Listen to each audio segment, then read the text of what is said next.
Nuestro primer invitado de la noche, que es nada menos que el representante del BID, el Banco Interamericano de Desarrollo, para los países de nuestra región y en particular en el Perú, que es donde él reside. Tomás Bermúdez, muy buenas noches, gracias por su tiempo y bienvenido a RPP. Muy buenas noches, Fernando. Gusto verte y gracias por la invitación de nuevo. No, al contrario, porque ya tiene algunos meses en nuestro país, tiene una observación de detalle de lo que pasa acá, pero sobre todo enriquecida por su experiencia internacional y por el hecho de que usted es responsable del BID en varios países de nuestra región.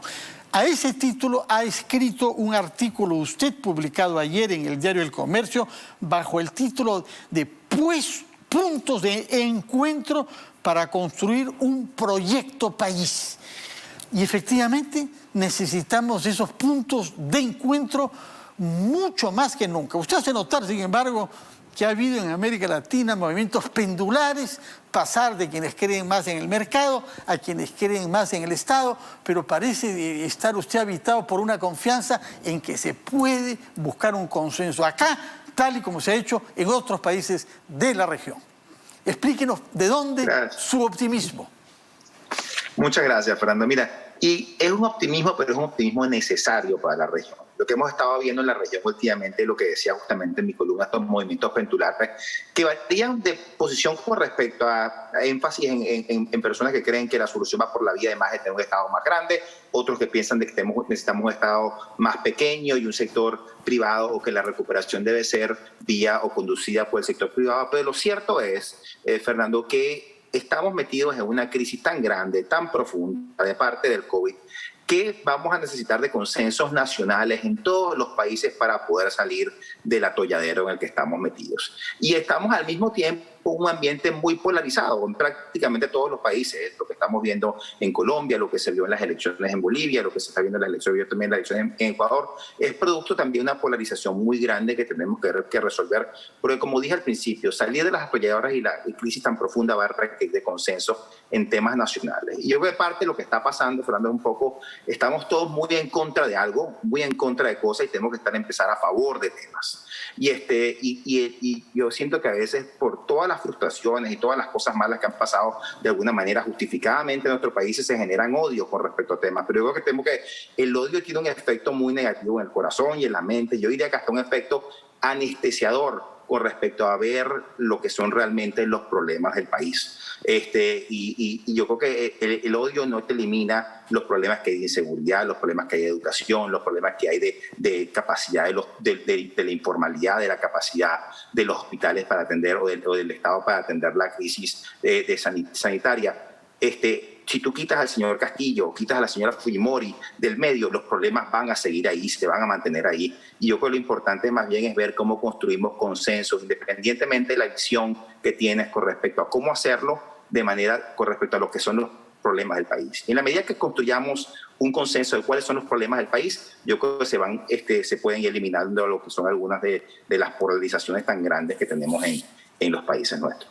Usted hace notar en su artículo que esta necesidad de consensos de gobernabilidad que garanticen la gestión pública y la solución de los problemas es tanto más grave en el Perú, que tenemos ya un Congreso fragmentado a partir del 28 de julio de este año. Así es, y eso ha sido una dinámica en Perú que lo hace particularmente más grave con respecto a otros países. Y por eso creo que es muy importante en el caso de Perú que se empiece a hablar desde ya con respecto a estos consensos. Porque este Congreso, como tú bien dices, Fernando, es un Congreso que va a estar fragmentado. Todo indica que va a estar polarizado, vamos a decir. Y creo que lo que tenemos que evitar a toda costa, independientemente del resultado que tengamos en las elecciones del próximo mes, es una volatilidad política como la que tuvimos o la que hemos tenido el Perú en los últimos 5 años. Eso no va a ser conducente a solucionar los problemas. Y creo que es importante poner por arriba de la visión, de la manera, lo que de nuevo son los temas importantes o los problemas del país. Yo creo que lo que tenemos que buscarnos es a cuáles son las soluciones, y para tener las soluciones hay que entender los problemas a fondo y hay que armar un equipo mundialista, como el equipo que llevó al Perú 2 veces a los mundiales. Es decir, yo creo que eso es lo que hay que hacer, aparte de construir consensos, también es entender los problemas y abocarse a solucionarlos a fondo y tener la gente adecuada para hacerlos. Y un poco lo que queremos nosotros hacer desde el banco es contribuir a esa conversación también, Fernando. Es decir, identificar los problemas y ver de qué manera podemos ayudar para construir esos consensos y también a las soluciones. Usted hace referencia en su artículo publicado ayer, repito, a un estudio hecho por el BID sobre la brecha de infraestructura en nuestro país, lo que necesitábamos como realidad básica para el funcionamiento de nuestra sociedad y de nuestro Estado y que no tenemos. Y usted dice que se trata de una brecha de un monto de 110.000 millones de dólares.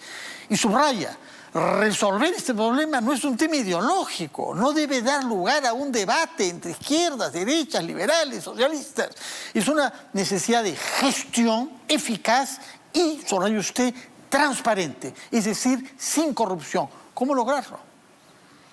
Y con un enfoque territorial, agregaría yo también, Fernando. Yo creo que una de las cosas que hay que hacer de manera importante rápidamente en Perú es mejorar las capacidades del Estado, no solamente a nivel nacional, sino también a nivel de Estados, municipios, para también ejecutar el gasto y poder hacer estas obras de infraestructura. Nosotros, este estudio que te referías es un estudio que vamos a estar publicando en los próximos días y te vamos a invitar con seguridad el 19 de mayo. Vamos a hacer un lanzamiento de lo que nosotros pensamos el diagnóstico un poco de los retos de desarrollo que tiene el Perú en el corto y en el mediano plazo.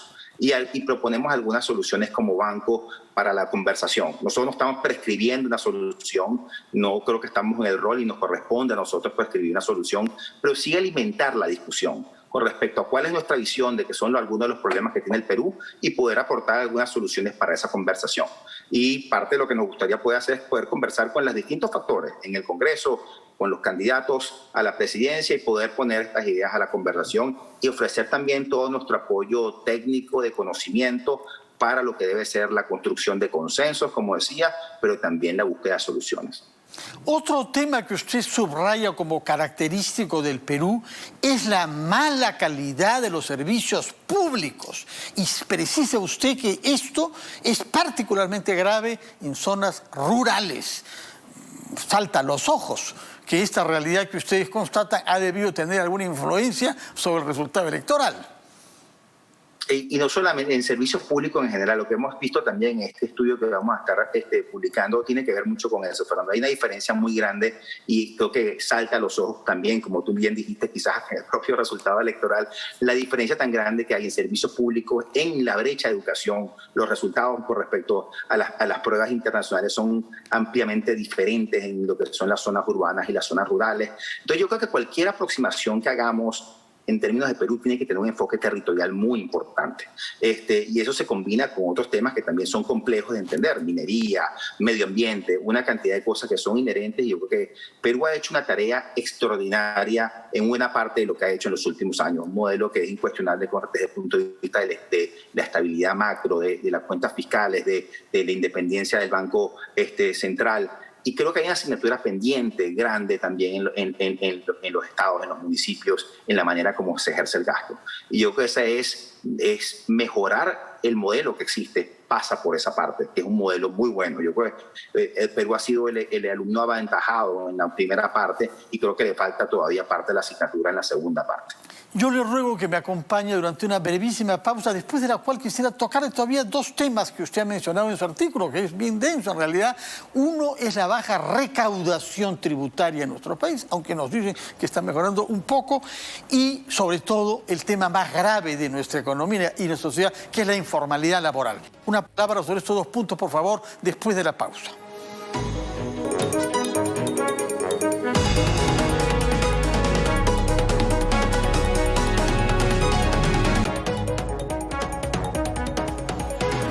Y estamos entrevistando al señor Tomás Bermúdez, representante del Banco Interamericano de Desarrollo BID en el Perú y en los países andinos. Y hacemos referencia al artículo que publicó el día de ayer en El Comercio, Quedaron pendientes esos dos temas, señor Bermúdez. Por una parte, la recaudación en el Perú, sostiene usted que no es eficiente en el servicio, aunque el ministro de Economía nos ha venido diciendo estos últimos días que curiosamente durante los últimos meses ha mejorado un poco la presión tributaria en el Perú. ¿Cuál es la opinión del banco? ¿Qué es lo que han analizado ustedes respecto de esto? Porque sin impuestos no hay posibilidad de que el Estado invierta. No, la buena noticia, como dice el ministro Mendoza, no lo contradigo, que sí ha habido una reactivación económica en los últimos meses que se ha traducido también en una mejora recaudación. Cuando nos referimos a la recaudación, que pueden haber mecanismos a través de los cuales el Perú no está recaudando lo que tendría que recaudar por distintos mecanismos de evasión que han habido o que existen, vamos a decir. Y digo que lo que se puede hacer mucho mejor trabajo en tener las herramientas para poder recaudar mejor, sin necesariamente aumentar impuestos en el corto plazo. Eventualmente habrá que hacer también algún tipo de reforma fiscal, porque todo lo que digo yo, todo lo que ha ocurrido en los últimos meses y años habrá que pagarlos algún día. Y en ese sentido, como tú bien dices, habrá que pensar en una reforma fiscal. Pero creo que en este momento pensar en eso, todavía en la mitad de una crisis sanitaria y económica, es muy difícil. Y en ese sentido es mejor pensar cómo recaudamos mejor lo que ya tenemos. Y esa es la parte donde estamos haciendo algunas recomendaciones importantes. Ahora, perdón, adelante, señor Bermúdez. No, eso era básicamente con respecto a lo fiscal. Yo quisiera que nos diga una palabra de su visión de la informalidad en el Perú. No nos resentimos, se nos dice que somos los peores de la región en esta materia, porque ya lo sabemos. Pero, ¿cómo hemos llegado acá? ¿Y cómo se sale de esta situación? Más del 70% de los trabajadores en el Perú ejercen su empleo sin ningún derecho, al margen de toda protección. 3 de cada 4 son informales, lo cual es una cifra, como dices tú, alarmante. Hay otros países que están en niveles similares, pero no es sostenible. Y yo creo que la solución pasa por revisar lo que son los pesos no laborales, vamos a decir, no salariales en la compensación de muchos empleos. Y ahí tenemos una serie de soluciones que queremos plantear de alguna manera detalladas, vamos a decir, en las propuestas que estamos haciendo. Pero también, Fernando, hay una informalidad de empresas muy grande en Perú, que eso sí lo hace diferente de algunos países latinoamericanos. El porcentaje de empresas pequeñas y medianas es muy grande, la informalidad, y conseguir productividad teniendo empresas tan informales hace que los niveles de productividad del país sean muy bajos. Y entonces tenemos que pensar en cómo cambiar la percepción de las empresas de manera que tengan incentivos también para formalizarse, aliarse a cadenas de valor de las empresas locales anclas, sofisticarse más en la manera como hacen toda la parte de sistemas. Es decir, ahí hay un trabajo muy grande, no solamente en la informalidad de individuos, sino en la informalidad de empresas, que eso sí lo hace bastante diferente a otros países de la región donde también hay alta informalidad. ¿Cuánto afectan a la política del banco, a su actitud de dar créditos, la incertidumbre política en la que estamos viviendo en el Perú? Lo que hace más difícil para nosotros nuestro trabajo con tanta volatilidad política es que te cambian los actores constantemente.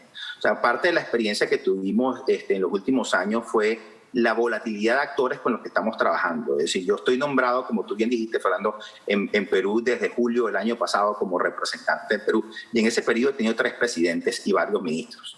Entonces, eso hace que tu interacción, y eso, por eso que yo hacía un llamado al principio, que es muy importante mantener la estabilidad política, porque es muy difícil mover cualquier tema hacia adelante si tienes tanta volatilidad política, y los mercados y los inversionistas necesitan también cierta certeza con respecto a cuál es el futuro del país, que tú vas a tener los interlocutores por lo menos por un tiempo adecuado para poder implementar lo que han dicho que quieren implementar. Entonces yo te diría que eso es de las cosas que hace más difícil nuestro trabajo y que lo hace, creo que para cualquier persona, la volatilidad de temas y cambios de opinión con respecto a temas. Porque cuando llega una persona nueva, pues tiene una manera distinta de pensar con respecto a lo que tenía la anterior. Eso yo te diría que ha sido, de mi experiencia muy corta en el Perú, lo que ha hecho quizás el trabajo del banco muy difícil, pero nosotros estamos comprometidos plenamente con Perú. Nosotros tenemos más de 60 años trabajando en Perú. Hemos sido, creo que parte hemos contribuido puesto nuestro granito de arena en lo que ha sido el crecimiento y el desarrollo de Perú, y queremos seguir haciéndolo, y por eso que hacemos propuestas como la que estamos haciendo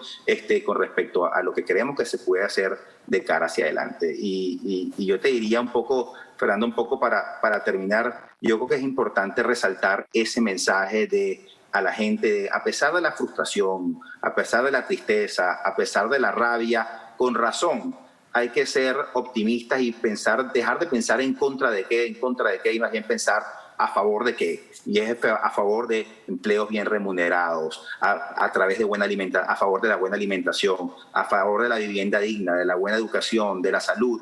Creo que tenemos que pensar a favor de eso, porque eso es lo que nos va a permitir construir los consensos. Y en la medida que tengamos consensos, vamos a tener menos volatilidad y menos polarización política y vamos a estar construyendo juntos mejor calidad de vida para todos los peruanos. Yo creo que eso es lo que nos gustaría a nosotros desde el Banco poder trabajar de la mano de las autoridades en Perú. Ojalá que cuando se vaya usted, una vez que su misión haya sido cumplida, nos pueda decir, misión bien hecha, tenemos tales proyectos y hay tales logros. Por lo pronto, tomo nota de que nos ha dicho que el lunes 19 presentará un documento importante, ¿no?, de análisis de la situación país y de las perspectivas que el banco tiene de acción en el Perú. Correcto. Y ahí estarás invitado y vamos a estar invitando a todos para que puedan ayudarnos y poner nuestro granito ahí a esa conversación. Muchas gracias, Tomás Bermúdez. Espero que tengamos otras reuniones, sobre todo después de ese documento que leeremos con extrema atención acá. Muy buenas noches y gracias por su tiempo para los televidentes de RPP y para el Perú en general. Muchas gracias. Bueno, después de haber escuchado a un